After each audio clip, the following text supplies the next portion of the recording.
Hello, my name is Mordred Viking and I'd like to welcome you to this video, which is something a little bit out of the ordinary. So the multiplayer game has actually come to a close. We had a victor at the end of the game, which was guest commentated by Sir Squire. And rather than just leaving the series and just disappears, I decided that I should probably do a finale and just basically an analysis and talk about what was going on. I did that. I recorded it. It came out at 2 hours and 40 minutes long. So what I've done instead is I've done what I really dislike doing, and I've edited it down quite radically. Hopefully, I haven't actually done it yet. To what you're seeing here. Now, what I initially talked about was every single goal, every single bit of detail about those goals, and instead I've just cut most of those out because you already know them. We talked about the goals during the series itself. And if there's like some background information, or if there are comments on chat or something like that saying what are these goals about, what's the balance, quite a few people were talking about the balance, then I'll leave those in and we can discuss those. But the most important thing that we are including here are the secret goals, which have not yet been discussed. They've not been disclosed anywhere unless some of the players decided to talk about them, which is possible. But those are probably the primary thing to come through this editing thing. The other thing I wanted to just quickly say is a really big thank you again to Rose and to Sir Squire for guest commentating for us during this series.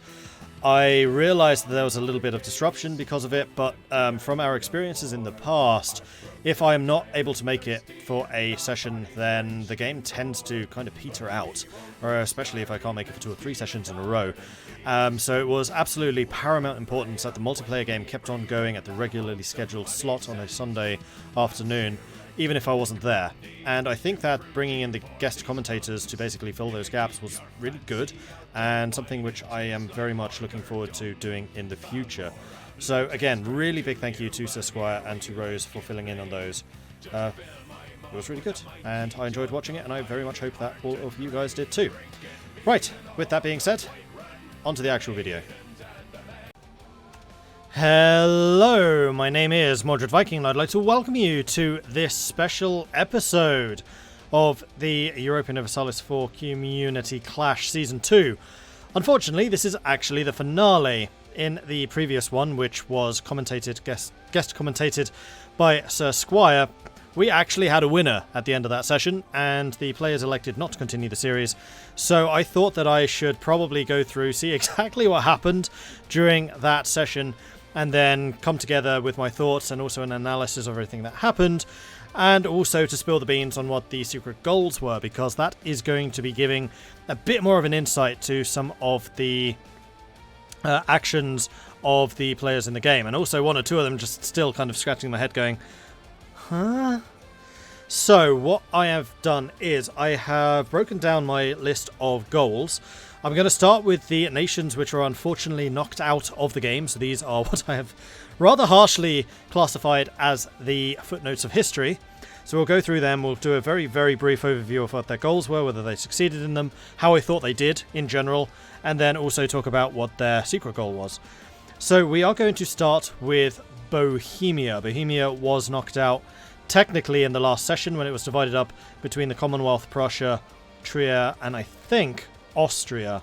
Managed to gobble that territory up. So Bohemia was supposed to be the great champion of the Reformation. He was basically the opposing force to the Papal States. So a lot of the goals that Bohemia had were related to the League Wars. So Bohemia was also probably the most affected by the fact that Prussia succeeded in their goal of dismantling the HRE, requiring me to rewrite a lot of their stuff. So what was their secret goal? Well, ensure that no great powers are Catholic. That was their goal. And would they have succeeded in this? No, unfortunately not. Spain was actually a great power. So again, this is very much hearkening to the fact that they are the champions of the Reformation, and it was their objective to stop the Reformation from... stop the Catholic faith from being able to rise up against them. I did turn up the volume a little bit, but now I think I'm going to turn it down again, because when the metallic stuff comes through, it gets a bit loud. Okay, so that was Bohemia. How did Bohemia do? I think Bohemia was somewhat hampered by the fact that the player wasn't there all that often, and that may also have upset some of the politics in Germany, and I know a couple of the players have mentioned that. Furthermore, they didn't really get off to the greatest of starts. They managed to take a lot of territory and then were just quite passive. They did, however, oversee probably one of the most complete reformations that I have seen. So, like, their underlying objective was very much completed. Like, there are 2 major nations that are 3 major nations that are still Catholics. We've got Cologne up here, one of the archbishoprics. Then we've got Portugal and we have Spain. Otherwise, they haven't done great, with the exception of the New World. Okay, so that is Bohemia. Next up, we have Burgundy. Burgundy, of course, being the reason for a lot of the early game alliances. There was a really big war between France and Burgundy tried to essentially form a huge coalition to take France down, but that did massively backfire and was actually kind of playing into the hands of one of the other nations, which we'll discover later.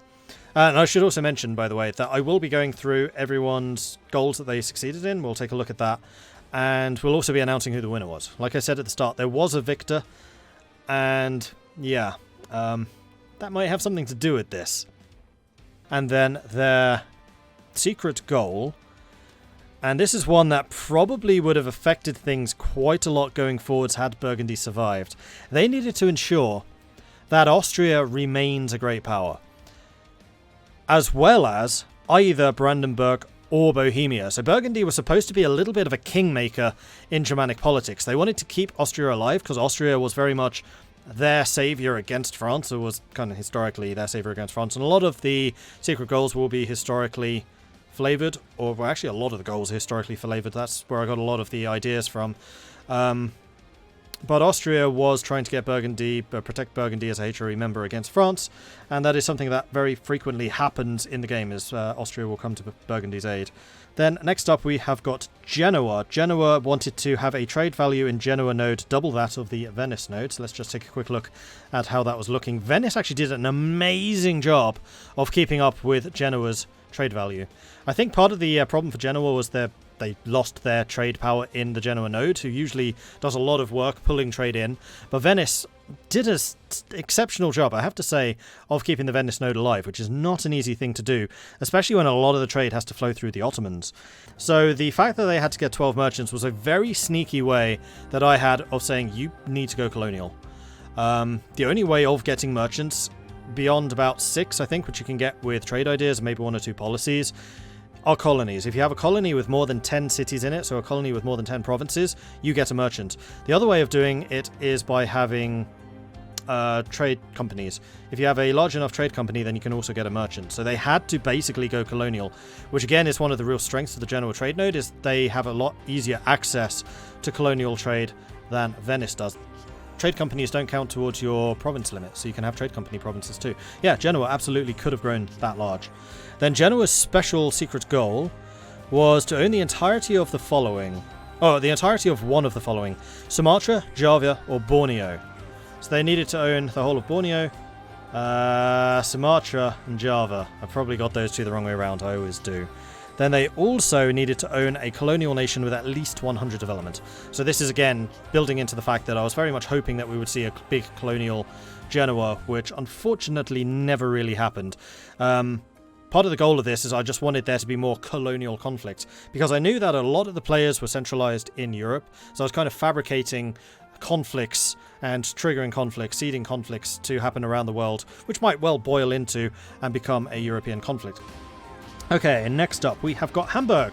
I had really high hopes for Hamburg. Hamburg were written actually in my notes as the Hunter, so the player playing as Hamburg could either be Hamburg or Lübeck, but the goals would be the same. Their secret goal was to lead a trade league with at least 10 members, which basically necessitate them staying as a trade league. Again, I wanted them to be the Hanseatic League, which kind of necessitates being a trade league, so that was my hope there. Alright, next up we have Hungary, the player that never showed up. They were very important to the politics of Europe and probably one of the reasons why so many things went wrong early on. Hungary was supposed to be one of the 2 allies that Austria had against Eastern aggression. So part of the reason the Ottomans were able to grow so large and get so sodding close to winning was because there was no Hungary and there was no Burgundy, meaning that Austria was basically left on their own, particularly after the HRE had been disbanded. So a lot of the problems here were of Prussian making, but also Hungary not showing and then Burgundy getting so horrifically spanked early on. Ottomans must not own any land in the Balkans or Carpathia. There are a couple of nations that had a similar objective to basically kick the Ottomans out of Europe. Hungary were very much meant to be at the forefront of that conflict. Hungary's unique secret goal was Austria and either Poland or Brandenburg must be great powers. So they needed to keep Poland or Brandenburg as great powers. So again, kind of playing the two sides against each other. They would need to pick one of them, probably Austria, but I did want to keep the option open if they wanted to do more. So one of the other nations, which was supposed to be a bit of a power block towards Ottoman expansion and Eastern Karakanulu, Omani, and eventually Mughal expansion, were the Mamluks. They needed to have at least 50% of the trade power in Aden and Alexandria, which is why I was really left scratching my head when they sold, in like the first session, Alexandria to Venice, and Venice never lost it. Venice kept hold of this throughout the entire game, and like 3 of the most profitable provinces that the Mamluks have, he just sold straight away. I was really confused about that, and if the player happens to watch this, please do let me know in the comments why you did that, because that was definitely one of the most confusing actions of the entire playthrough. Now, what was their secret goal? Well, prevent the Ottomans and Spain, that being Castile or Aragon, from reaching 1,000 development. Again, another one that would be completed in the year 1600. So Spain is under 1,000 development, so that would have been a success. However, the Ottomans hit 1,201, so that would have been a failure. So again, even though out in public, the Mamluks might be supporting Ottoman efforts, especially with Islamifying the African area, they were also very much in opposition to the Ottomans because they did not want the Ottomans to grow too much. Whether that meant direct action or feeding subsidies, support, condottieri, whatever, to one of the people that was at war with the Ottomans, there were a lot of different strategic strings that they could pull on to make that happen. Not easy, definitely not, but I have kind of surrounded the Ottomans with enemies, and unfortunately all of these enemies kind of collapsed before they were really in a position to do anything to curb Ottoman expansions. Then the Ottomans were able to just take this and run away. Like, I did have, just in case one of these nations didn't work, I did have additional plans in place to try and contain Ottoman growth. Every single one of them have failed, and that's just something I could not have foreseen. Alright, then we had Naples. So whereas Genoa was looking a little bit further afield, playing a little bit more of the trade game, Naples was very much, I am the king of the Mediterranean, and they would have been up against powers like the Ottomans, Venice, Genoa, Aragon in doing that. And then the Neapolitan secret goal, okay, this one's a bit more complicated. Ensure that no Mediterranean power grows to more than 1,000 development. A Mediterranean power is any nation with more than 40 development on any Mediterranean coast. This goal will be activated in 1600, but can be temporarily lost if this becomes untrue.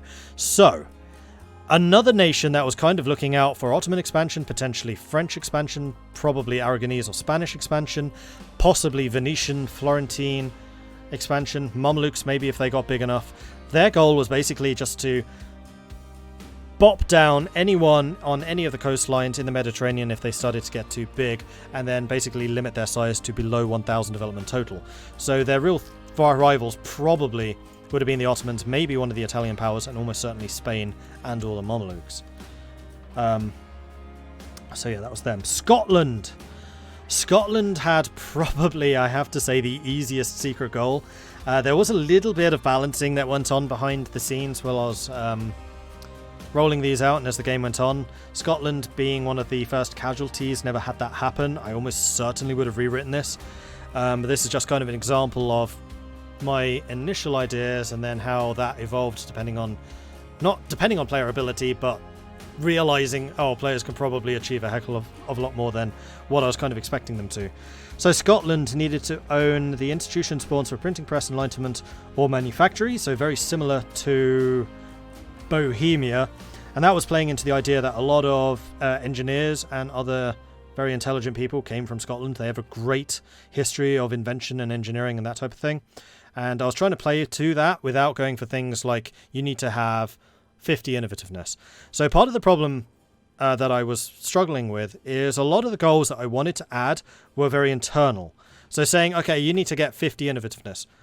Okay, how do you stop that?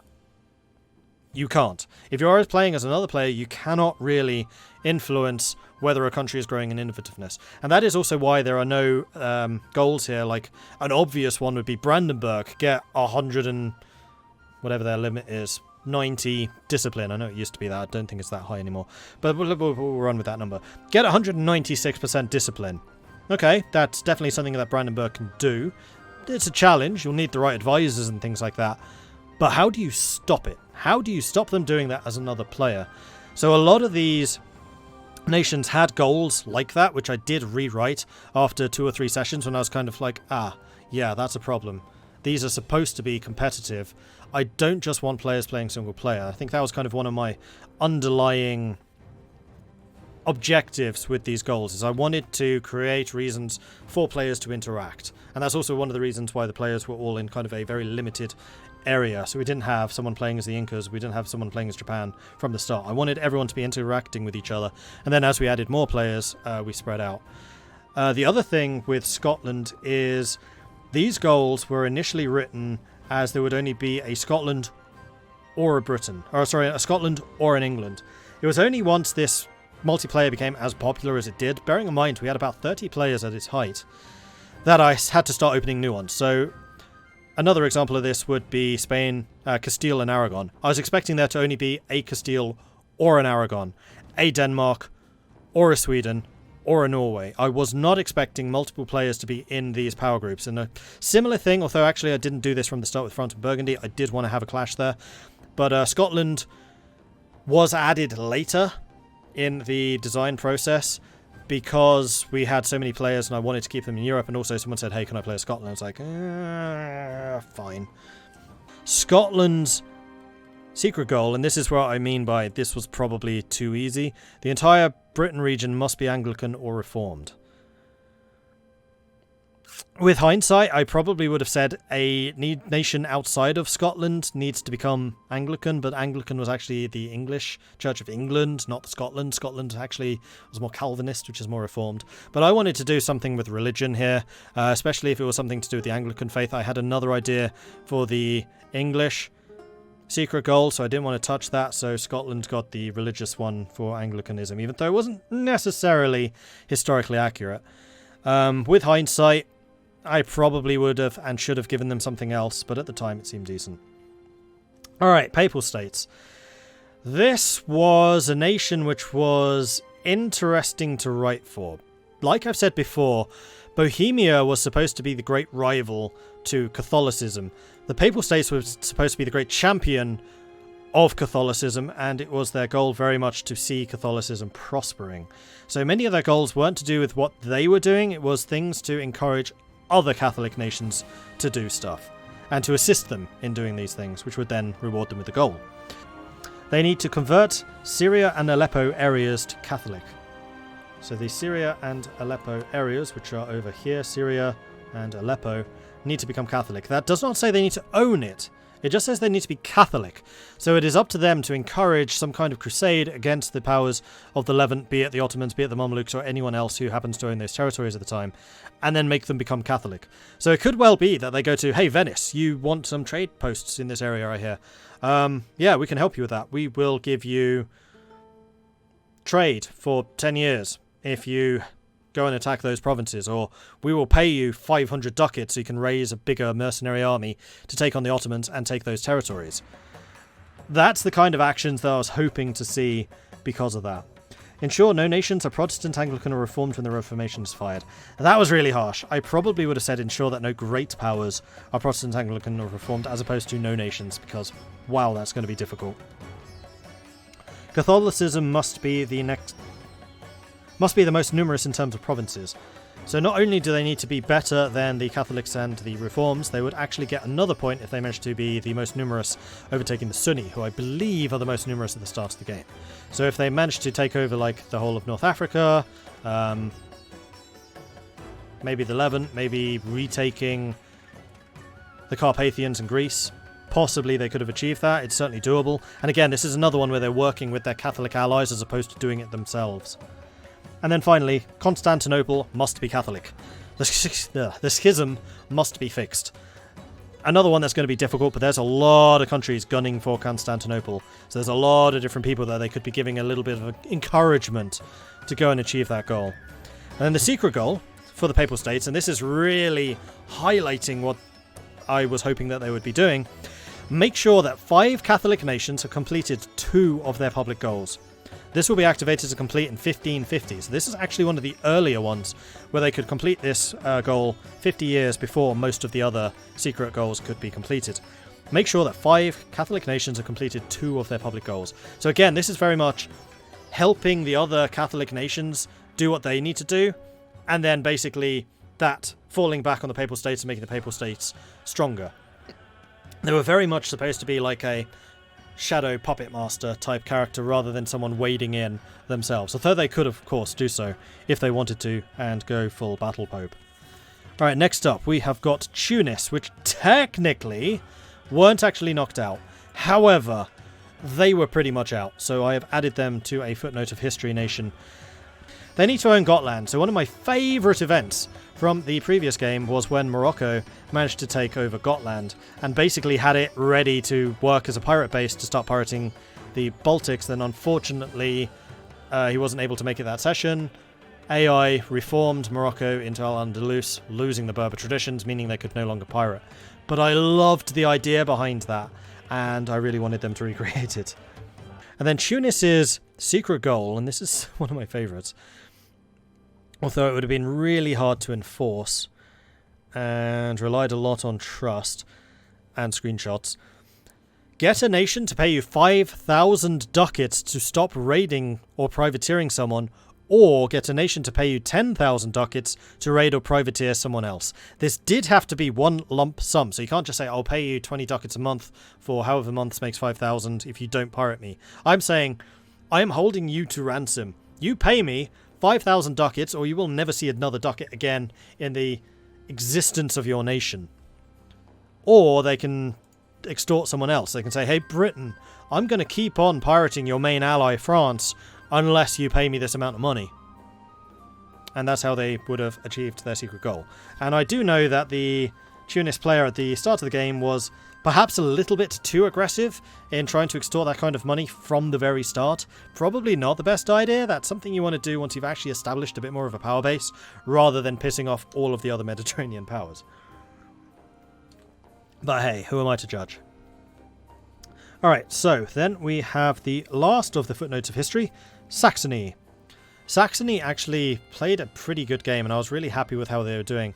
Saxony is one of the HRE nations which probably achieved the most with the least recognition. Saxony was a surprisingly strong member of the Holy Roman Empire and was probably one of the longest standing alongside Bavaria, despite being basically next door to Prussia, which is a hell of an achievement. And a lot of their goals were kind of related to that and just surviving. My goal for Cologne, Trier, Saxony, and to a lesser extent Hamburg, was there to be a bit of a conflict between the smaller Germanic powers and the greater Germanic powers. So what very often happens, especially in multiplayer, and in fact has happened here, is you'll have 2 or 3 nations which just blob out and take over the whole of Germany. What I was hoping to see was that the smaller German states, and this is something we did see, very much so, would gang together, hang together, fortify, ally, and basically try to stop the big blobbing nations like Prussia, Austria, and Bohemia blobbing up. And I'm really happy to see that Cologne and Trier stayed allied for like the entire game, I believe. Basically to act as a power block to Prussia, Austria, and Bohemia. And they were successful in that, so I'm going to say well done, Mordred, mission achieved. And well done to the players for actually achieving that. That was going to be something a little more interactive in terms of the HRE mechanics, but again, when the HRE was disbanded, that kind of went out the window. But in the previous writing of it, they needed to make sure that there were a certain number of princes in the HRE, So that would A, encourage them to support Austria, or whoever the emperor was, in keeping the Hatry alive, but then also acting as a bit of a power block against whoever the Hatry emperor was, or any other large Germanic powers, from blobbing up too much. But they still needed to band together to work against the outside powers like France, Commonwealth, Ottomans, Italians, the Dutch, British, Danes, whoever, from trying to grow too large. And then what was Saxony's special secret goal? They needed to own 2 institution spawn sites. So again, kind of going into the idea of culture and innovativeness, they needed to own 2 culture spawn sites, which they quite easily could have got the printing press and then one other. Whether it spawns in their lands or not is irrelevant, as long as they own them. Okay, so that was all of the footnotes of history, so let's start talking about the nations that managed to achieve one of their goals. We are going to start with Aragon, the nation that refused to die. Aragon doesn't really exist in Aragon anymore. Their capital, as we mentioned earlier, is in Sale. They have a couple of provinces here in Africa, a couple here in West Africa. I don't remember if they went colonial. Not in this direction, by the looks of things. I thought they did. Oh yeah, they did. No, Aragon was basically just trying to survive, and they did achieve that. And they actually got one of their goals. So which goal did they... Oh no, sorry, these are the nations with 0 goals. These are the nations with 0. We'll talk about the ones after this. So Aragon wanted to have 8 level 3 centres of trade. Again, some of the players I know were a little bit upset, saying that guy only needs to have 3 level 3 centres of trade. Yeah, that's because I didn't want them to focus on getting colonies or trade companies. They just needed to make sure that they controlled it that much trade in an area which is probably really highly competitive. Mughals looking at you. But they needed to have 8 level 3 centres of trade, which again is subtly encouraging them to go colonial to make sure that they can get more merchants to actually achieve this goal. There was a rhyme behind the reason, or the madness here. They needed to complete the confirmed Thessalocracy decision, and I did get a bit of flack from this one saying, that's really hard! And yeah, it is very, very hard. But this is one of the only goals in the game that I've written which actually gives you an in-game reward for doing it. So I thought that did balance out a little bit, and people were saying that's not really possible in multiplayer. I disagree. If you do the diplomacy right, if you handle your trade affairs correctly, all you have to do is achieve it once. It's not one of those things that you have to keep alive. You just achieve it once, press that button, and then you're done. And the goal reflects that. It's a black goal, which means once you've achieved it, you can't lose it. And then their secret goal for Aragon was to ensure that Austria is a great power, and that no nations with an Islamic state religion have more than 1,000 development. So again, this is another of the nations that was there supposed to stand as the defenders of Europe alongside Austria, bolstering Austria and keeping them alive, and also making sure that none of the Islamic powers managed to hit 1,000 development. So another of those little checks and balances that I was trying to introduce into the game, which didn't quite work. Then Austria, secret goal. Secret goal! Ensure that no non-Germanic primary culture great powers own provinces, with the exception of Bohemia in North and South Germany, and France is not a great power. So again, this is actually helping out their minions, although not actually publicly. So if Austria was doing things to shore up Cologne and Trier, perhaps in a war against Denmark, they wouldn't necessarily know that Austria was actually going for one of their goals here, but this was definitely giving Austria a reason to protect Germany, and then also doing everything they could to see to the downfall of France. And one of the things I have to say, I really liked these subtle behind-the-scenes secret goals, which were all about the balance of power. I did actually have a chart written out with like all of the major powers, and then red lines for the ones in opposition, and then green lines for the ones in support, to try and make sure I had some kind of balance, which is again why I was so peeved that my balance of power creation against the Ottomans didn't really stand the test of time. But hey, that's just one of the joys of multiplayer. Bengal. They need to own Tirhut with 50 development, so Tirhut was going to be one of the major areas of conflict in India. I couldn't tell you possibly why Tirhut in particular. I'm sure it had absolutely nothing to do with a certain great city of the world's desire, which happened to arise here during the era of the infamous Bank of India. And during my research for the goals, particularly for the areas outside of Europe, whose history I'm just not as familiar with, Bengal very much shown through as like one of the primary trading nations globally, probably on the same level to somewhere like Venice for India. Like the amount of trade influence Bengal wielded was phenomenal. And that's really showcased in the fact that Bengal was one of the first nations that Ming traded with. Super isolationist, not trading with anyone, Ming was open to trade with Bengal. And the giant trading fleet, the 10,000 strong fleet that Ming sent around once they did start trying to open trade, one of their main ports of call was Bengal. So a lot of Bengal's things were to do with trade because of that. Now this is where things get interesting. So India was added after, or the India players were added after a lot of Europe had already sparked off. And a lot of the secret goals for the Indians were complicated, they were difficult. I get that, but I did have a specific reasoning for it. It's because I was trying to create conflict within India against Europe. So some of the Indian factions were like, yes, we are pro-trade with Europe, we want the Europeans here, and we want to use the trade charter ability mechanics in the game, which otherwise are completely ignored in multiplayer. While some of the other Indian factions are like, absolutely not. We want to keep the Europeans out of this and just do other stuff. Bengal wanted at least 5 nations with a capital in Europe to control at least one centre of trade in Burma, Bengal, Coromandel, Deccan, or Western India. So at least 5 European nations, 5 different European nations needed to control at least one centre of trade. No other land, just the centres of trade. And that was one of the ways that they could encourage interaction with the Europeans. Once in with the Europeans, then maybe try to expand a little bit further, as a certain European country may well have tried to do. In fact, 2 of them. Maybe. That's the kind of thing I was kind of trying to encourage and see what would happen. And then how much would the Indians push back if this incursion did in fact happen? I thought that would be quite interesting. Ethiopia. Okay, so Ethiopia was another one of the nations that was added a bit later.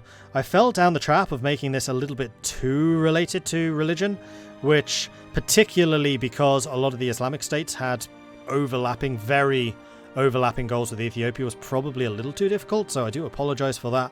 But I thought it was an interesting challenge regardless, and had some more unique ways of interacting with other players, which we'll get into in a moment. 2 other player nations must adopt Coptic Christianity as their primary religion. This was purely diplomacy. It was up to Ethiopia to try and persuade 2 other players, any players, doesn't matter who they are, that Coptic Christianity was the way forwards, and to then embrace it. It could have been someone like Kilwa or the Congo.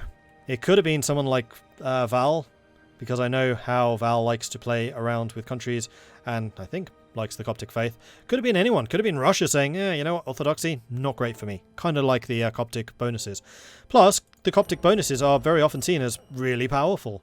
So, absolutely could have been done. But unfortunately, I think because Coptic faith as a whole was quite weak, it never really came about. Alright, next up, we have got France. France, the absolute mega powerhouse that achieved precisely 0 goals.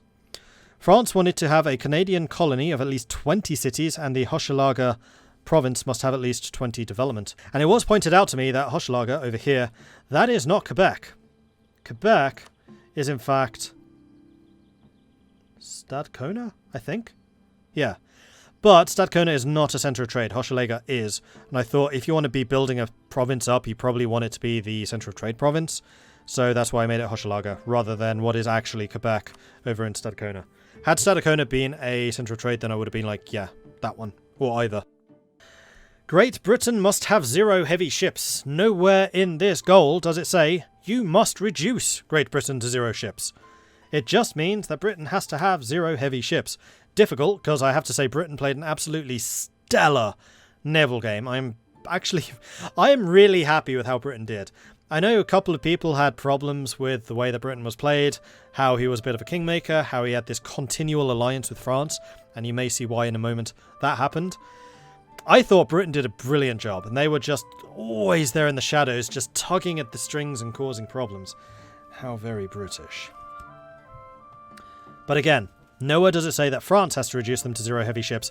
They just needed to encourage Spain, or the Netherlands, or Denmark, or any other naval power to kill all of Britain's heavies. Not easy, also not impossible. And then finally, they needed to occupy Berlin, Vienna, and Moscow at the same time. Allied occupation does count so long as they're in the same war. So if France was allied with the Ottomans, France managed to take Berlin and Vienna, and then the Ottomans managed to take Moscow. Goal complete. You've occupied them all in the war. And it's only an occupation. You don't need to own them, you just need to occupy them. So you totally could have done a guerrilla strike, stolen their capital, hit all 3 of them, boom, goal complete.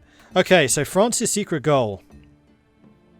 Austria and Great Britain must not be great powers. This was one of the first ones where I was like, oh, you know what? This balance of power secret goal could work. And I can do it through the great power system just to make sure that they're not great powers, or I can use the development system saying you've got to keep someone above or below a certain amount of development. And theirs was in direct opposition to Austria and Great Britain. So another reason that Britain and France should have been at odds with each other, although this one very much on France's side. I think France had more reasons to be at odds with Britain than Britain with France, actually, thinking about it. Okay, going over to Oman. Basically, these are, you've got to be trading in a bunch of different places and have a good trade attempt with a good amount of trade control. So how many light ships did you have for a start? 16 light ships. See, Oman probably needed some more light ships, and then maybe also trying to take control of some of the centres of trade in and around India in order to exert that kind of pressure. Then once you have a certain amount of control over a trade node which has a certain amount of resources, then you'll consider trading in. And then finally, own Zanzibar and 6 level 3 centres of trade. So this is one of the ones where it's just like, 6? You want me to get 6 of these things? Well, first of all, yeah, have you seen how many centres of trade there are around India? There's millions, particularly when your other goals are to do with expanding into Indian trade. It kind of feeds into itself. And then also Zanzibar. Zanzibar being a very important part of the Kilwa trade, but historically there was a humongous competition between Oman and Zanzibar for trade rights in that area, and historically Oman dominated Zanzibar trade for quite a long time until Kilwa, was it just an independent Zanzibar? It might have been an independent Zanzibar, retook control of it. But yeah, there's a really long history of Omani trade in Zanzibar, which is what led to that goal. Oman, secret goal. Yes.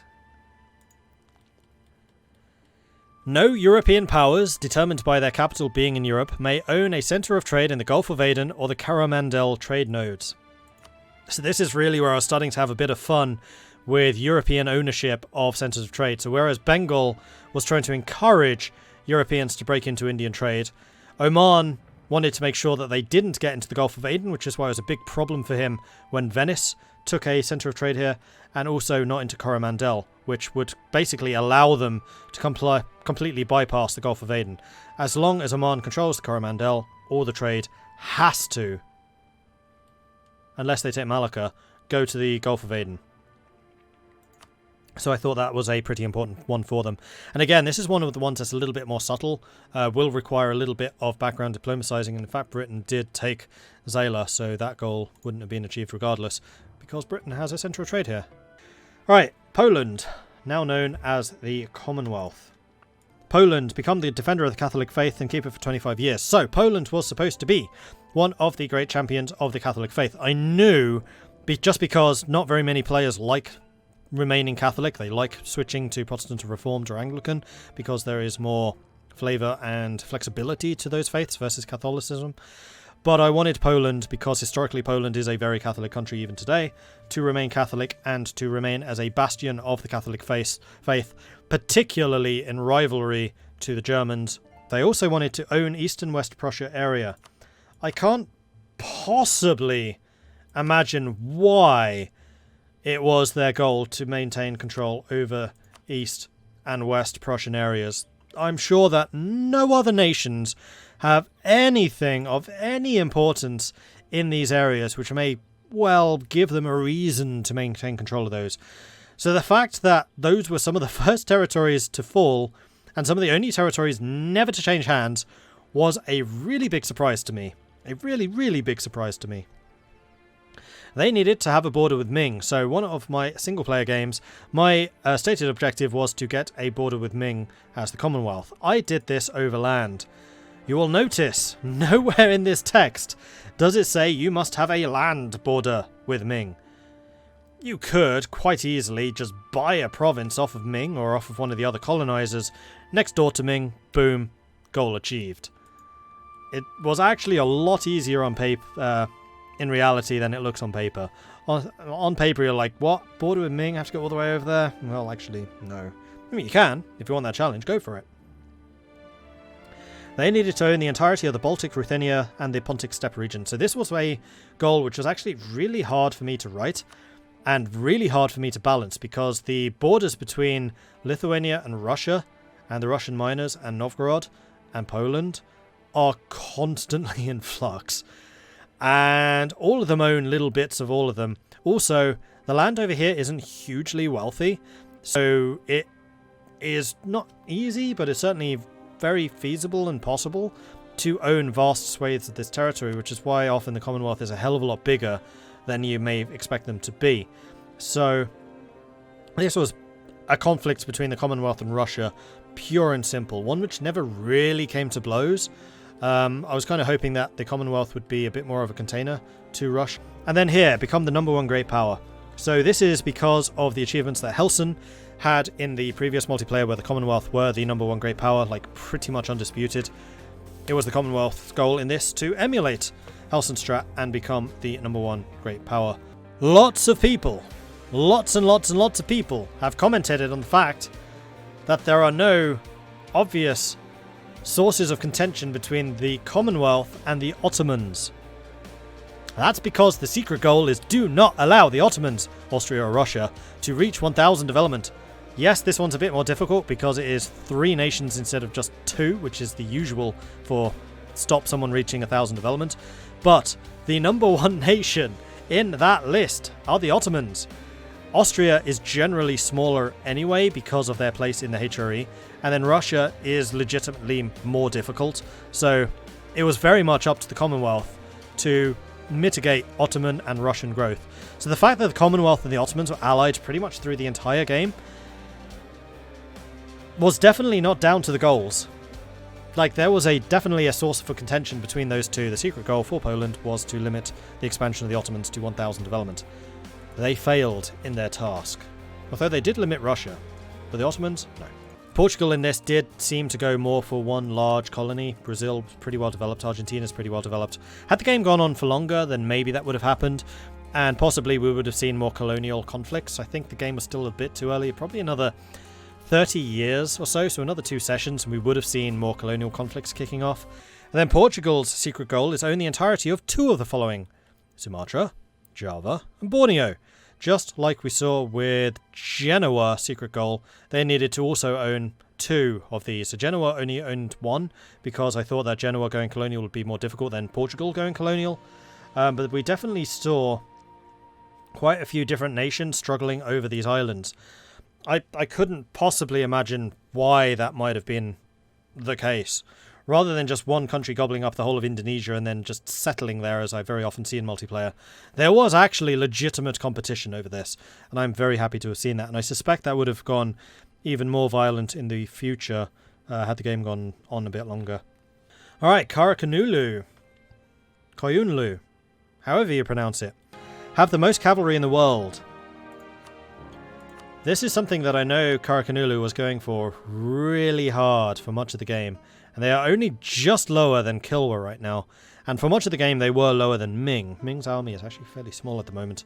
But that is something they kept on like bumping up to, and then they'd lose, and then they'd bump it again, then they'd lose it again, then they'd bump it again, then they'd lose it again. It was actually kind of fun watching that, going up and down, up and down, up and down. Especially because cavalry's mid to late game utility is a little bit more questionable, but Karakanulu are kind of a mini Commonwealth in that their cavalry is redonkulous. Not as redonkulous as the Polish hussars, but still pretty darn strong. Karakanulu's secret goal. They needed to own both Mecca and Medina. Both of those needed to be Shia. So that would definitely have brought them into direct confrontation with Oman. So they actually had a couple of reasons to be in conflict with their southern neighbours. So Vijay, their first one is the entirety of Deccan, Coromandel plus 2 of the following: Bengal, Hindustan, and Western India must be entirely Hindu. And when we started this, people were like, oh, that's really easy. Well, not really, because there are a lot of nations around here who are not Hindu. 1 or 2 of them who are, and also you have a couple of large neighbours who may be wanting you not to convert everyone to Hindu. So yeah, that's actually probably fairly difficult. So one of the really interesting facts that I found about Vijayanagar was that they did have a standing army of 1.1 million. So compared to, say, Russia, whose goal was 500,000 soldiers, and Hungary, who was to have 100,000 mercenaries, both of those were... what's the word? You had to have them always in play. If you went below that number, then that goal would no longer count as completed. However, for Vijay, they needed to reach that goal, 1.1 million, once, and then they were done. And they could use mercenaries. They could try to spike up their numbers artificially after having built up their numbers. And I do feel, and I have to say, that some of the nations which I added later on, some of their goals are quite a lot more difficult, and I think that's simply because I came to appreciate just how much players could achieve. And also, in some of these instances, they just had more space. Like Kilwa had quite a lot of land to expand into. Bengal certainly did. Mughals had a huge amount of land, although I kind of knew that would happen, so I needed to be rather careful about who I let play as the Mughals, as opposed to, say, Trier and Saxony, or Cologne, who would be rather more hemmed in. Then what is their secret goal? Well, it's very similar to Oman's and Bengal's, in that they need 5 nations not of Islamic State faith with a capital in Europe that must control at least one centre of trade in any of the following regions combined, and those are the same regions as previously. So Bengal was saying any nation needed to get into India. So Bengal was basically free trade, we want people here trading. Vijay was trade as long as they're not Islamic, because Vijay, being the primary Hindu state, was kind of under siege by the Islamic states from the north. And then Jaunpur was the Islamic state saying, okay, pro-Islamic trade here. And then the Mughals, which we'll talk about later, was not so much. And Oman. Oman was also trying to block other people from getting into India. Okay, so now we're going to talk about the nations who got at least one goal achieved, and we are going to start with Castile, later known as Spain. Then we have the goal which they actually completed, and that is they needed to own 12 gold mines. Obviously, there is a lot of gold down here in Mexico, and Spain was very quick at launching onto that and gobbling it up. And I was a little bit surprised that we didn't see more other nations trying to stop them. I mean, it's one of the more obvious goals that it is possible to go for. Yeah, Spain's quite powerful colonially, but like Britain would certainly be in a position to try and stop them. Portugal, potentially, although they probably didn't want to break down relations. The Netherlands could have, and then possibly even France. So there was definitely the potential to meddle with Spain here, but I think it was basically decided, let's screw around with them back in the home countries. They then needed to own and convert to Christianity 5 areas in the Maghreb region. So I didn't want this to be the whole Maghreb, because I was kind of trying to give Tunis and any of the Berbers a little bit of space to expand, but they needed to own and convert 5 of these regions. So it could be like 1, 2, 3, 4, 5. Or it could be the coastal bits. 1, 2, 3, 4, 5, and a 6. So lots of different options here. I quite liked this, saying, okay, this is the region in which you need to be active, and you need to control this much of that region, as opposed to you need to take the whole region, which was basically Poland's goal. Although I did think about doing a very similar system for that for Poland. The problem was this area was just too freaking big, with too many regions, and I just didn't want the goal list for one goal to be reading like 3 pages long. I needed to be at least a little bit conservative in just how much text I was using, otherwise they'd be impossible to read and report on. Then Castile's secret goal. Ooh, what was that? Let's go and take a look. Where are we up to? Vijayanagar was the last one. I've written these in vaguely goal order. Okay, Castile. Oh yeah, I remember. Own or have a colonial nation in the entirety of 2 of the following: Colombia, La Plata, or Peru. So Colombia, La Plata, and Peru. And they have to own the entirety of the colonial region. Colombia, Peru, La Plata. So any of these 3 is what they had to take over the entirety. They just started on Colombia. They were well on the way to dominating that. But already we can see down in Peru, in La Plata, they would have been up against the Portuguese, and they would have basically had to backstab their Portuguese friends in order to take that. But again, colonial rivalries, entirely designed to do that. And that also kind of bled into a little bit their goal of getting 3 colonial regions with at least 20 provinces. They could kind of use that as a stepping stone to hit the the full secret goal, which is to dominate all 3 of those areas. And that's another one which would have been relatively easy to overcome, except that they're secret and people wouldn't know that that was the goal that they were after. And Spain probably would have been really quite belligerent about controlling the 3 areas that they had to control for that goal to be completed. Alright, next up we have got Florence. Florence. I had fun writing yours. To have 20 universities, so Florence was very much at the heart of the Renaissance, and there was a great institution of learning and science and curiosity and stuff like that in the Italian city-states, particularly with Florence. There were a couple of really old, really well-known universities in this area. I was a little bit unsure about the you have to have 20, because that effectively means you have to have 20 provinces to get the 20. And there was also the fact of universities are only available fairly late, but it's the goal that you can't lose. So, and I wanted the flavor. Like that really was about the flavor. Okay, then Florence's secret objective. I had a lot of back and forth on Florence, and this is actually one of the examples where the player came back to me and said, Mordred, can we talk about this and work on it? Which I was really happy to do. I really wanted more feedback and more input on the objectives, particularly the secret goals that different players were setting, but almost nobody actually took me up on this. But Florence was one of them. So their secret goal was to be guaranteed by 5 nations, 2 of which must be great powers. Apparently, Val did get to 3, maybe, guarantors, and then somebody worked out, oh, this must be the secret goal because they're trying really hard to get guarantees. I don't see that they have any guarantees at the moment. But I thought it was quite an interesting one, because obviously Machiavelli was from Florence, and he was a bit of a manipulative sod.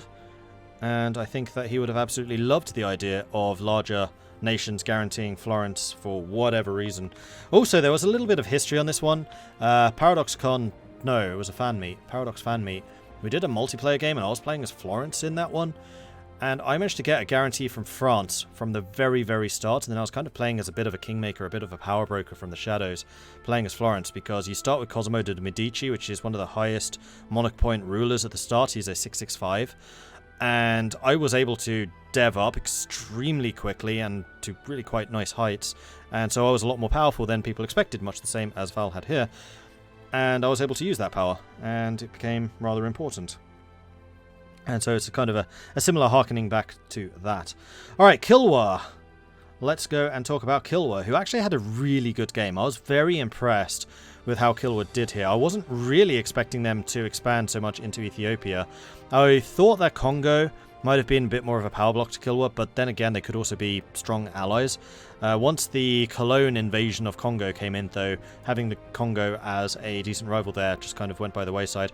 Plus, I was expecting the Europeans to be a lot more interested in Kilwa's territory. I mean, they got Madagascar, which is really, really valuable, and then all of the gold mines and ivory down here as well, making it a literal gold mine of a region. So Kilwa's objectives were to own Zanzibar and Kilwa, both with 40 development. So immediately you will notice, ooh, Zanzibar. Wasn't that one of Oman's goals? Well, yes, it was actually.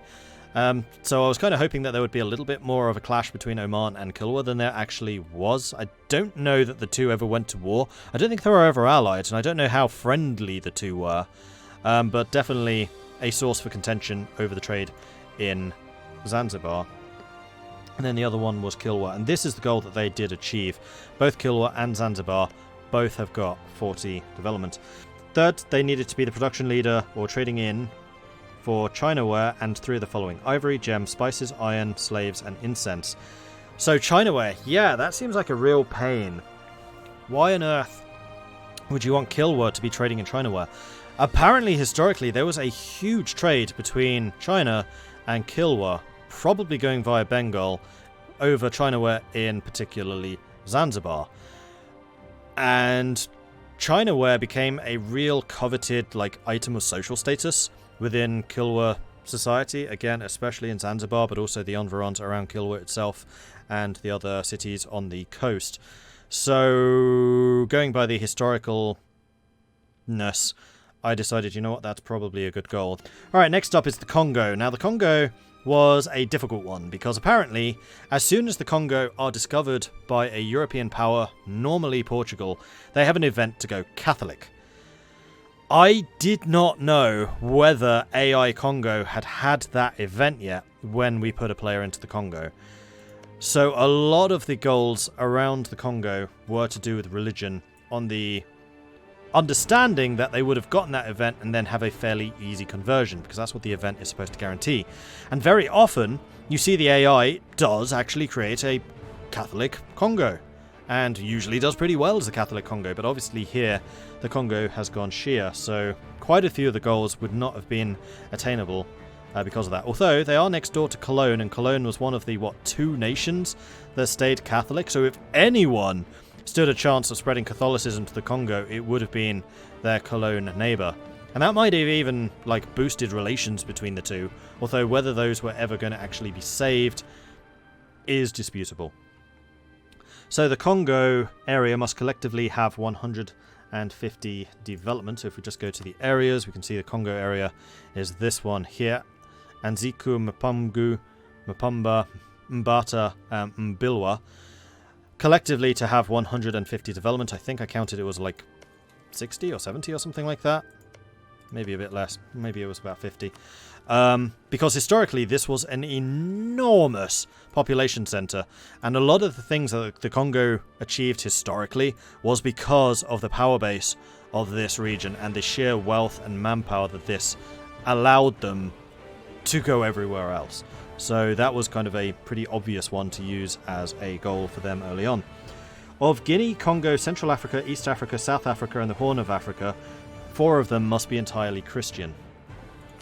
So if we again go to the regions, Congo, Central Africa, East Africa, South Africa, Horn of Africa, 4 of them must be entirely Christian. So this was another one expecting a more aggressive Congo than we perhaps saw. Feasible, difficult but feasible, and again, they don't need to own them, they just need to be Catholic. So if they did have Europeans coming in, they could have been more welcoming towards the Catholic Europeans and less welcoming towards the non-Catholics. And again, this actually reflects history, because the Dutch and the Portuguese had a long history with the Congo over trading rights, and the Congo almost always sided with the Portuguese because the Portuguese were Catholic, and they didn't like that the Dutch were trying to impress religion on them, although that actually flipped later on, and then they started going with the Dutch because the Portuguese were being overly pressing with the missionaries. So interesting history there between actually the European trading powers and the Congo, which is really cool. Read about it. Oh, and I forgot Kilwa's secret goal. We'll talk about that after Congo's, because the two are kind of interrelated. So the Congo secret goal, at least 8 nations that do not have a capital in Africa must control at least 1 centre of trade in any of the following regions: Gulf of Aden, Zanzibar, Cape of Good Hope, and the Ivory Coast.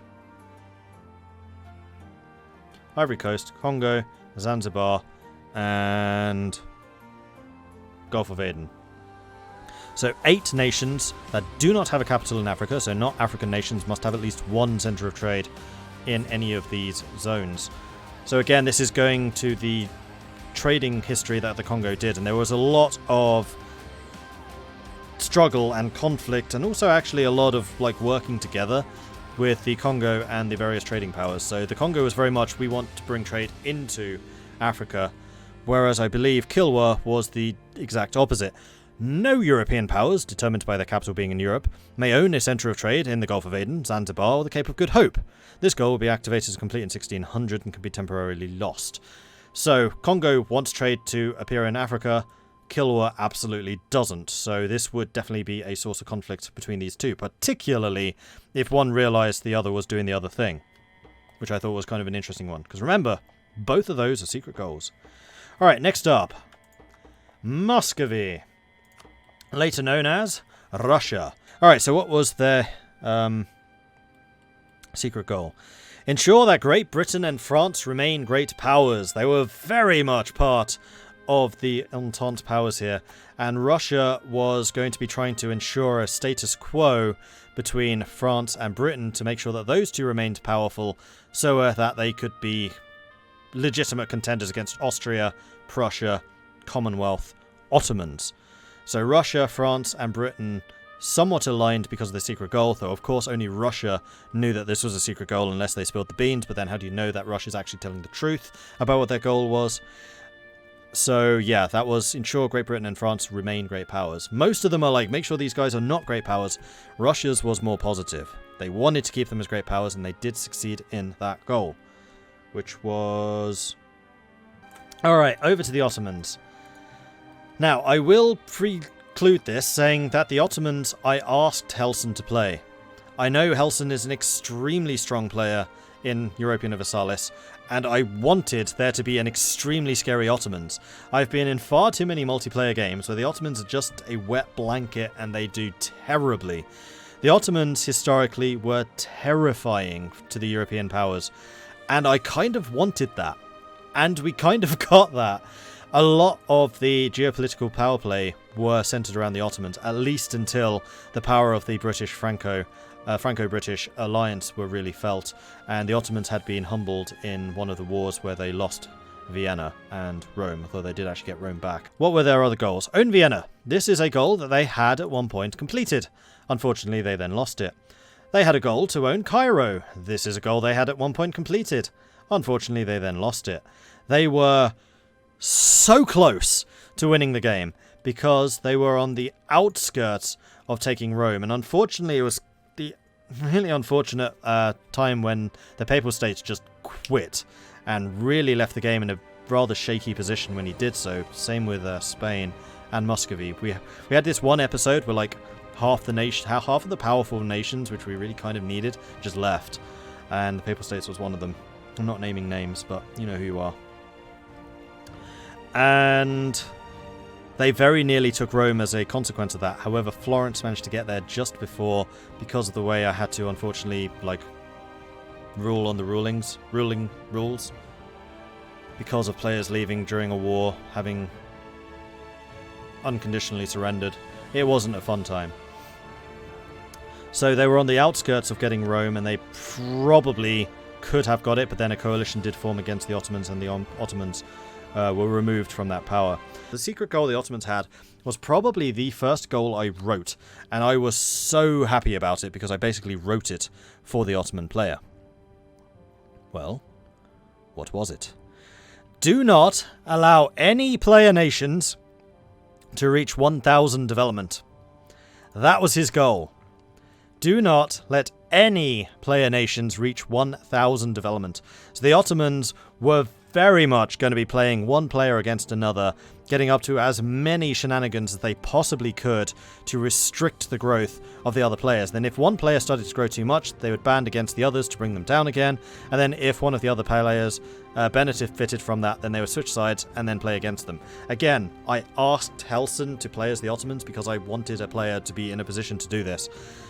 I know Helson wanted to play as a smaller state, so I do very much apologise if Helson was kind of seen in a poor light because of these weird decisions that the Ottomans were making. And I've got to say, Helson, you did a great job. The Ottomans were really good fun to watch throughout this entire session, so thank you.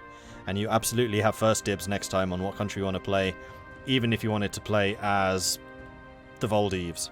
It's yours. Right, next up, we have got Trier over here in Germany, one of the bishoprics, whatever they're called. Trier's secret goal was another unfortunate one. There's actually a couple of nations who would have suffered because of this. Ensure that the Papal States survive, are independent, and has at least 300 development. Unfortunately, the Papal States, they did survive, but they are not independent. They were vassalized by the Ottomans, and as soon as that happened, like 3 people's goals were lost. So yeah, very unfortunate. Alright, next up we have got England, who I've been mentioning before. I think played an absolutely stellar game. I was really quite pleased with them. That being said, I do know that there was some talk behind the scenes about certain things with Britain. Don't want to go into it, you know what they are. But from me, as an observer, from the strategic game that Britain played, I thought it was really good. Malta, Gibraltar, and Bermuda, all of them being great naval bases, allowing Britain to be involved in a lot of different areas. And the British player did take that a step further, taking over Sardinia and the Balearics, and then also just a bunch of naval outposts all over the world from which they could base their navies. Like, this just is well done. This is exactly what I would have done had I played as Britain. I just have loads of little outposts all over the place so I can just send my navy over. You don't do what I ask you? Okay, I'm going to blockade you. You don't do what I ask? Okay, I'm going to invade you. Whatever. Like, Britain just has that potential to really screw with people and not really be hit back, so long as their navies remain supreme, which is why France had that goal to reduce their heavy fleet to 0, because then other people can start to mess with Britain and maybe get some comeuppance against them. A lot of these goals were very much interlinked and related in that way. So that Malta, Gibraltar and Bermuda, I think, was actually one of the first goals achieved, and they did keep that until the end of the game. They needed to own 3 areas in India and 1 area in China, so this is a goal that I did change. It was 1 in each. Then I made it 3 in India to make them have to be more aggressive, especially when I started adding the Indian players who basically needed to stop the Europeans getting out. Well, basically give the Europeans the centres of trade, but nothing beyond the centres of trade. And of course, Britain decided to go completely ham against the Bahmanis and expand into those. Although, going forwards, there was definitely a source of conflict here with Bengal, Vijayanagar, and then of course the Mughals, and probably Oman as well, maybe the Netherlands, all eyeing each other up over these rather more crowded borders. And then England. What was their secret goal? Well, it's a surprising one. Ensure that both France and Spain remain great powers. Britain did not have any goals to go after France at all.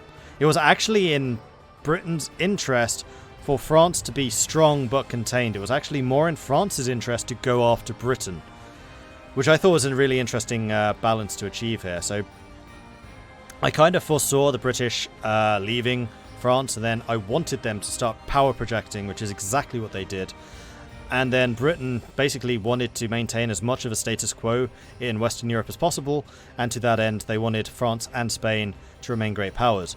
So Britain did at one point go after Spain, and they probably could have launched the killing blow, and I do wonder if the secret goal for maintaining a bit of Spanish power is what stopped them delivering that killing blow.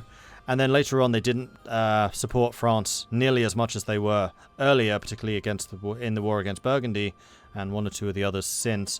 And that might well have been because they didn't want France getting too strong, because then they do become a strategic opponent.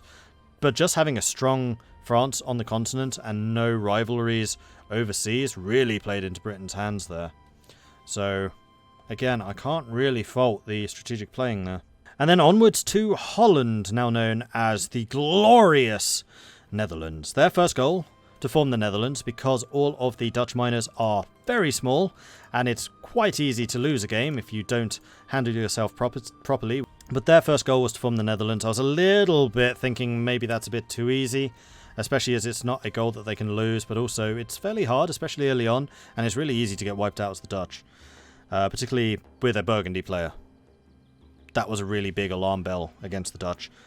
They needed to control at least 50% of the trade in the English Channel. So here I was rather surprised that there was not more of a rivalry between the British and the Dutch. And I do think that part of the reason for Britain being so strong is because the Danes and the Dutch did not resist them. They were steering trade to the British pretty much throughout the entire game, even when Britain backstabbed the Netherlands, declared war on them while the Netherlands was fighting against Denmark. And I am still kind of amazed that the Netherlands ever trusted Britain again after this. They do seem to have upgraded their centres of trade to at least rob a little bit of the trade potential away from Britain, but I am also fairly sure that they are still transferring trade power to the British. Let's just double check that. It's actually easier to check than not on them. Transferring trade power to Great Britain. The Netherlands and Denmark directly contributed to the wealth of Britain, and considering how reliant Britain was on trade, these two could have very easily just turned the tap off. Very, very easily, actually. Britain had a lot of heavy ships to basically maintain their balance and power, but they did not have that many light ships with which to actually wrestle control back. They've only actually got 64. I would expect 200 or 300 at this point in the game. Okay, they wanted to own North and South Lanka area in India. This was a Dutch colony. And they did achieve that. There was the big war against Vijayanagar in the last session, which they managed to win and then secure that territory. And that was the goal that they completed. In fact, that was 2 of the goals they completed. We are on to the nations who have 2. I've just realised I missed out 2 countries before you guys. I am sorry. So England got 2, Holland got 2, and then the Dutch secret goal. They needed, and I'm sure that this is going to come to no surprise to anyone, own the entirety of 2 of the following: Sumatra, Java, Borneo. So this is the 3rd nation now that needed to control at least 2, although one of the countries only 1, at least 2 of the islands here in Indonesia. Again, we see a large Dutch presence, very historically accurate, but also that was their secret goal. They needed to take control of much of Indonesia as possible in a conflict that could also spill over in more foreign wars, and I really liked that one. Actually, I thought it was pretty cool. Brandenburg, now known as Prussia, which was also a 2-goal achiever. Their first goal was to get 1000 development.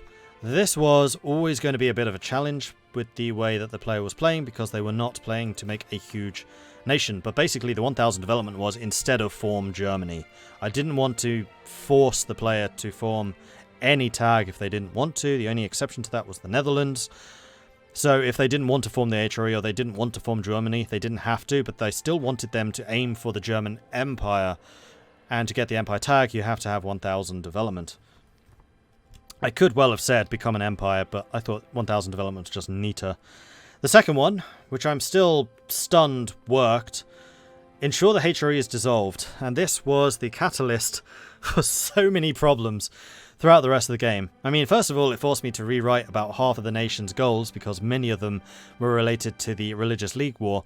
But also, no HRE means a much weakened Austria. A much weakened Austria means that you have a lot of predator nations on the outskirts of Germany, and of Europe indeed, who are now suddenly going, oh, you've lost your defender. Well, isn't that interesting? And we saw the results. So, Prussia's disbandment of the HRE, good for Prussia, not necessarily so good for the others. Then what was Prussia's special secret goal? Ensure that France and Poland are not great powers.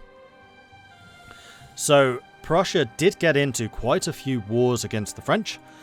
Many of those were wars of containment. So I can't really fault Prussia on doing that.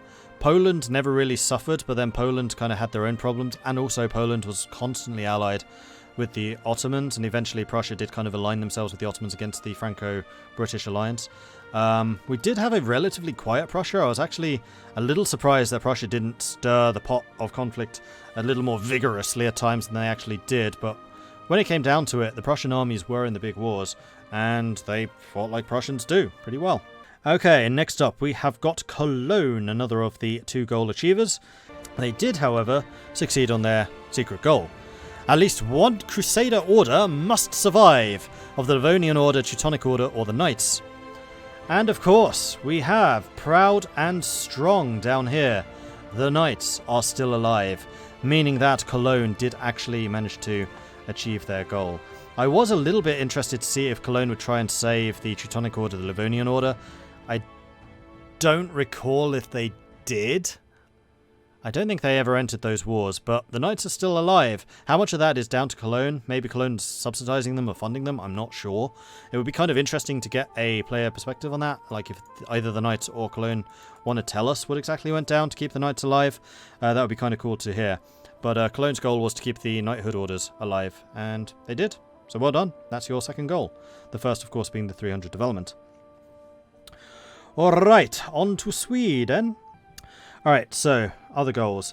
Be independent and own the Skåneland area, so I didn't want Denmark and Sweden to just be inexorably bound together. I did want them to have some cause for conflict, so Denmark doesn't actually have any goals against the Swedes at all. None. But the Swedes do have a couple against the Danes.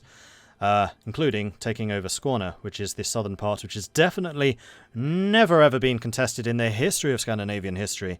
I'm sure no multiple wars have been fought over this strip of land, which at the start of EU4 in 1444 is Danish, and on modern maps is slightly different. So the Protestantism thing and their secret goal are the ones that Sweden finished. And then finally their secret goal. So what was Sweden's secret goal? I liked this one. Ensure that Denmark survives, is independent, and has at least 300 development.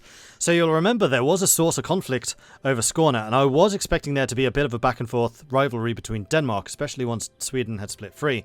And I was also very much expecting Denmark to be constantly looking over their shoulder at the Swedes, particularly if Sweden had managed to take Skåne, then Denmark would probably be like, I really want that back. But it is in Sweden's best interests to keep Denmark alive. Basically because Denmark is just this bastion against expansion from other nations. Plus they can use the Danish navies against like the Dutch and the British. Alright, next up we have got the Timurids, who are now better known as the Mughals. The AI Timurids were really strong. The AI actually did an absolutely phenomenal job as the Timurids.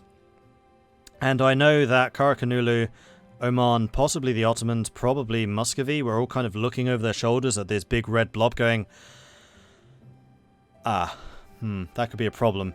And I do know that Karakanulu was planning to invade the Timurids in order to take some land, so I am sorry that I kind of stifled that happening.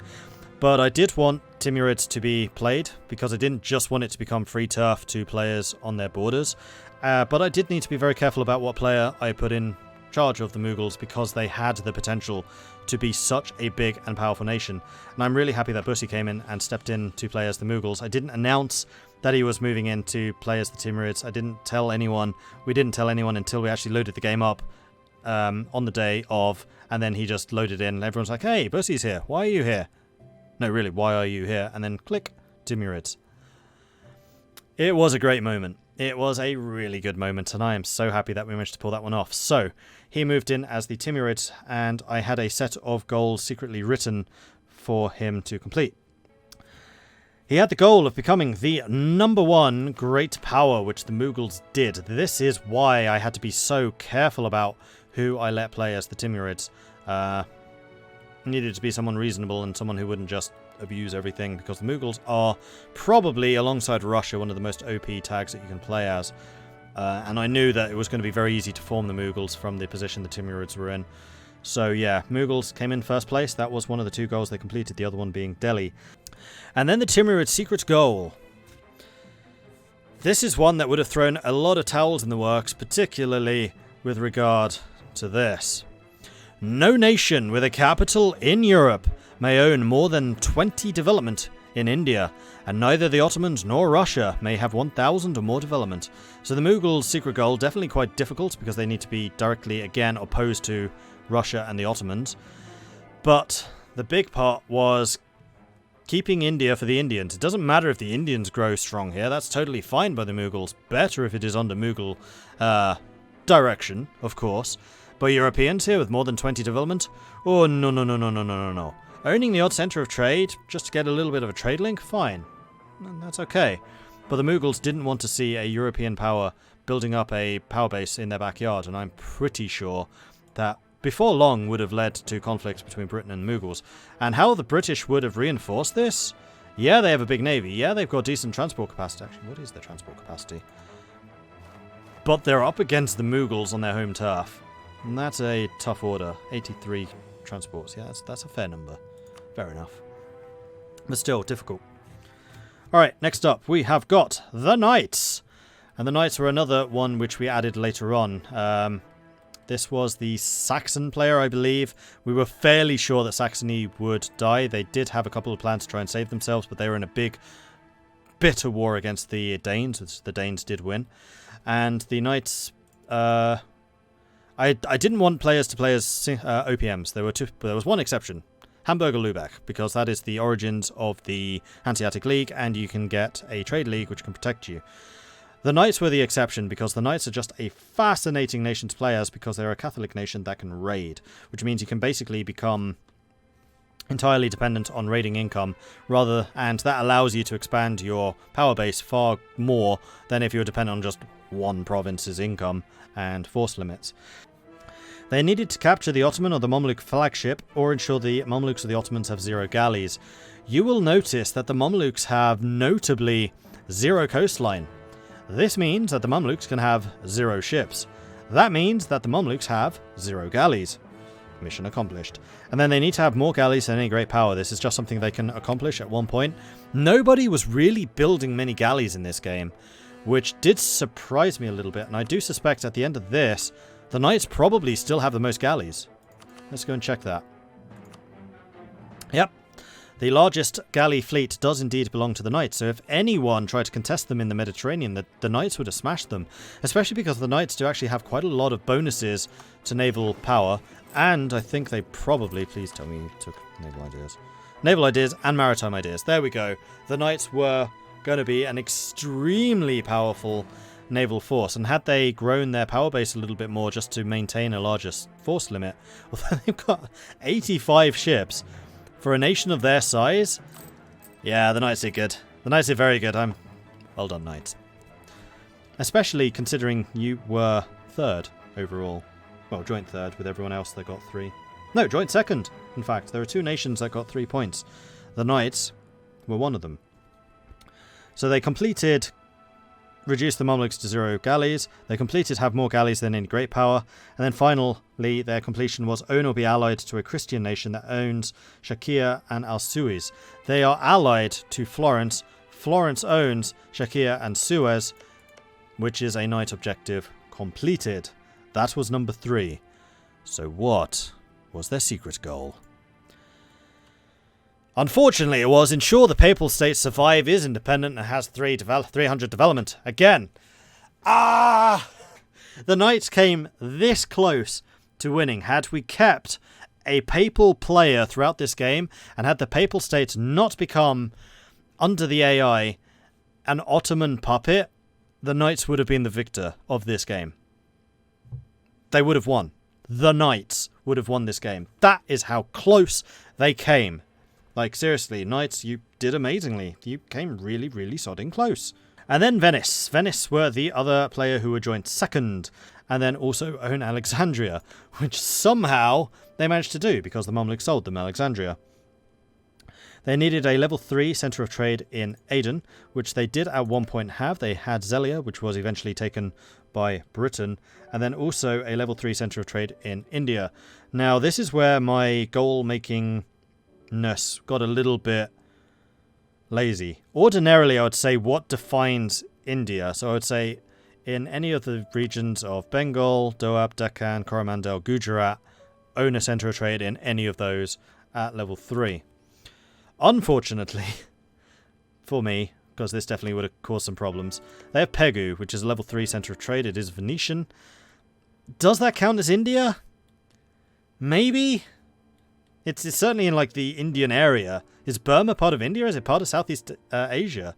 In my mind, it was always Indian. But is it part of India? That's definitely an area where there would have been an argument, but he completed that in the session where I wasn't commentating myself. So I decided to give it to them anyway, because they've definitely got some pretty substantial holdings here. And they probably could have done that in other places in India had they wanted to. So yeah, I gave them that one. And then Venice. What was their secret goal? Ensure that 2 of Austria, the Mamelukes, or the Ottomans are not great powers. Mamelukes aren't there. Austria's not there. That's the 2. So they got their secret goal. They got the centre of trade in India, and they got the Alexandria. Yeah, it's the fact that they lost that centre of trade in Aden, which they did own at one point. That would have made them win. Oh, man. Venice, again, really close. Seriously, my hat goes off to the Knights in Venice. You guys played an excellent game, and you were very, very worthy runners-up. But you are indeed runners-up, because there is a victor. There is one nation which has had a lot of bearing on European politics, on global politics, indeed. They do have a colonial empire, and it is Denmark. Denmark are the victors of this session because of their secret goal, which was really well played. I did have a go at them at one point saying, why did you do this thing? And they were like, secret goal. I was like, oh, right. Okay, fair enough. Now, I will say that Denmark was not there for the last session. And I did have a very, very big think about, like, okay, Denmark's not here. They are technically protected. Should they be allowed to win? because it's impossible for the other nations to go after them and stop them. I did everything in my power, as did Denmark, to get a substitute in. I will also say right now that Denmark told me 3 or 4 weeks ago that they would not be able to make that last session. So that was definitely not planned. And Denmark actually said to me at the end of the session before that, it's like, had we played for 3 more years, I would have won this session. And I'm really gutted because I'm not going to be here next session. We knew about that. There was absolutely no foul play there.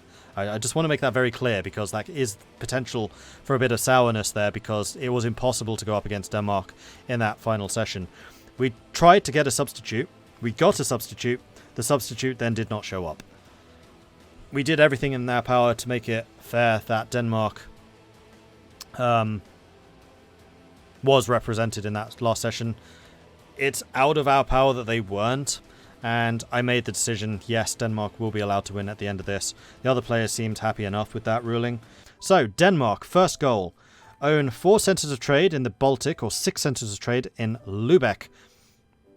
4 centres of trade in the Baltic. Now, this is actually... Oh, and they must all be level 2 or higher. This was one that I had to carefully calculate, and I was kind of going, okay, what's feasible? What could other players block? And the truth of this matter is, players could have blocked them in getting these centres of trade, and nobody did. So own 4 centres of trade in the Baltic. So I don't think they own any in the Baltic, actually. But it's 1, 2, 3, 4, 5. Riga was the 5th. So they need to own 4 of the 5 in the Baltic, which is difficult, because they'd be up against Russia, they'd be up against the Commonwealth, they'd be up against Prussia, or the Teutonic Order, and Denmark, which they actually... Actually, they start off with Gotland. Gotland was lost to Sweden. Oh, now that's interesting. Or have 6 centres of trade in Lübeck, which is the one that they did succeed in, which is Lübeck, Hamburg, right, level 2s, not level 3s. Lübeck, Hamburg, Holstein, Bremen, Ostjylland. I always forget that Sjælland is not a centre of trade. Elfsborg, and then Aarhus. And they own 1, 2, 3, 4, 5, 6 of those. Of the... Or 7. Do they have Bremen? They do have Bremen. 1, 2, 3, 4, 5, 6, 7, 8 potential. So they need to own 6 of the 8 in order to achieve it. And that did mean a very early war against the Hansa, which they won. It meant a war against Saxony, because Saxony owned some territory here, which they won. And that allowed them to get the centres of trade they needed. Now, why did I not say that these must be level 3 centres of trade? Because I didn't want to force a colonial game on Denmark. That would have been required for them to get to the 6 merchants in order to have the 6 level 3 centres of trade. I wanted Denmark to play a military game or a naval game if they wanted to, or if they wanted to go expansionist, they could do so too. But they needed to control the area around their homeland, and Denmark is very easily picked on. He helped them. That's legit. Secondly, ensure Protestantism and Reformed combined have more total provinces than Catholicism. Basically, Protestants must win the religious league wars. They did.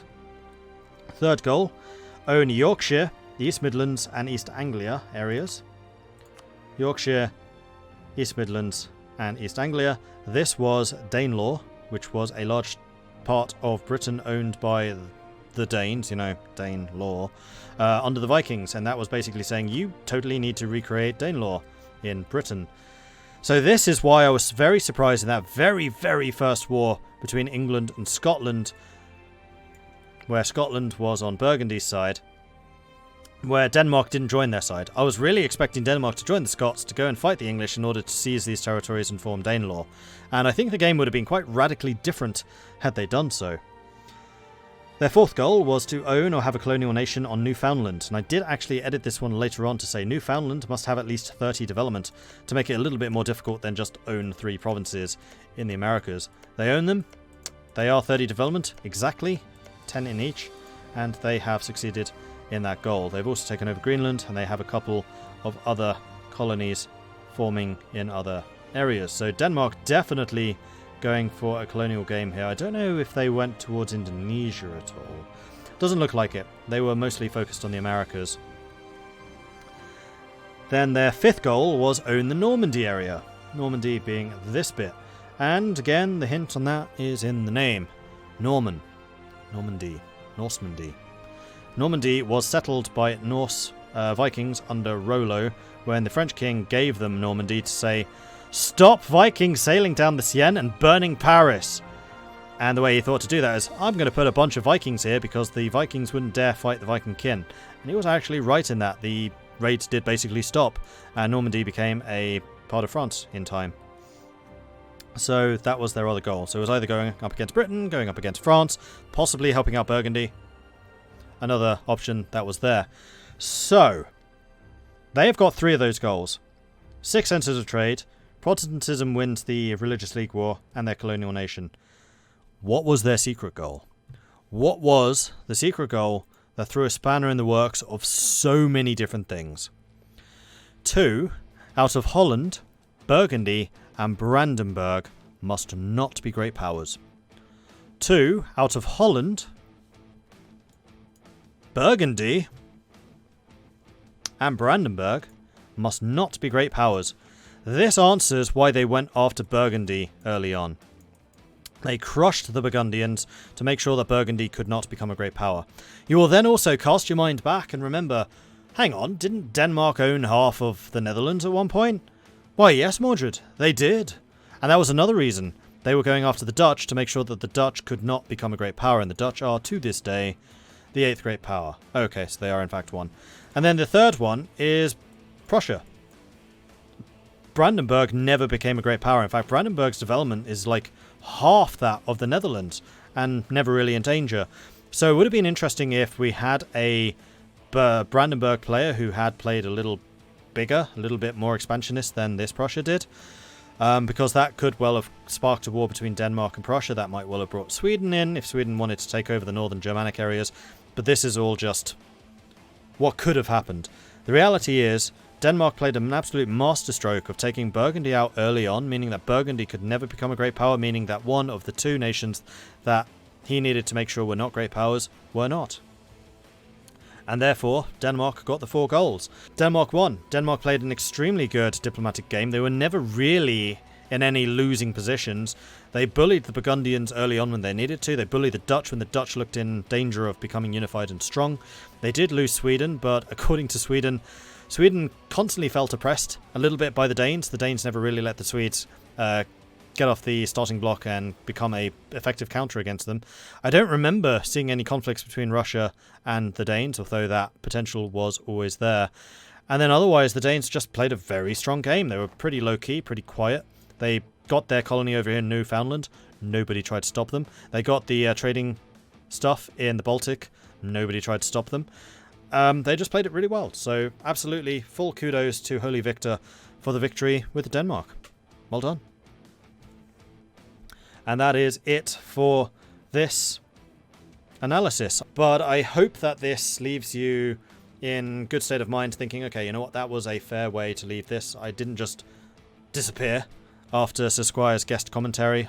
I felt like I owed it to you guys. Plus I wanted to go through and observe and check everything out myself. Well done to the Knights.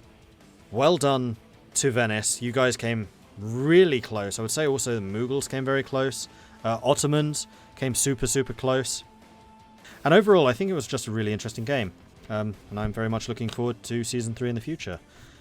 So thank you everyone for watching. I do hope you've enjoyed this. If you have, be sure to hit that subscribe button here on YouTube so that you can be notified when more sessions go up in the future. If you've really enjoyed this, then do consider subscribing to Patreon.